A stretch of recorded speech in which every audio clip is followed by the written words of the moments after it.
खूप एखाद्याला जेव्हा राग येतो तर अशा रागीट स्वभावाच्या माणसांना साधारण कुठले आजार होतात?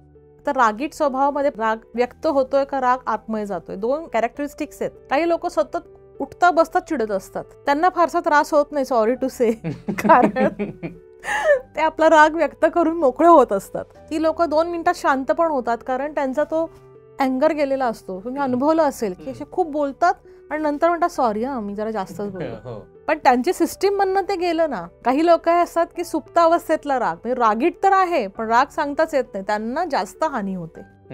रागीट स्वभाव आहे त्यांचा, पण राग व्यक्तच करायला तुम्हाला जर प्लॅटफॉर्मच नसेल तर तुम्ही काय करणार, तुम्ही इनवर्डच घेणार आहात. त्या लोकांना बऱ्यापैकी, म्हणजे तुम्ही बघायला फायब्रोमायल्जिया कधी ऐकली आहे सिच्युएशन, की तुमच्या सगळ्या मसल्स सिस्टीम मध्ये पेन असतं सतत 24/7. त्याच्यानंतर हायपर टेन्शन होऊ शकतं, इन्सोमनिया, मायग्रेन हेडेक म्हणजे अर्धशिशीचं डोकेदुखी जी आहे ती, बिलियस हेडेक म्हणजे पित्त, काही तुम्ही उपास केला तरी डोकं दुखतं, उन्हात गेलं तरी डोकं दुखतं, PCOD सुद्धा आता जे मुलींमध्ये खूप वेळा आपल्याला बघायला मिळतंय, हार्मोनल प्रॉब्लेम्स बघायला मिळतात, हे सगळे सप्रेस्ड अँगरशी कनेक्टेड आहेत. असं म्हणाल तुम्ही की चिडचिड केलेली बरी का?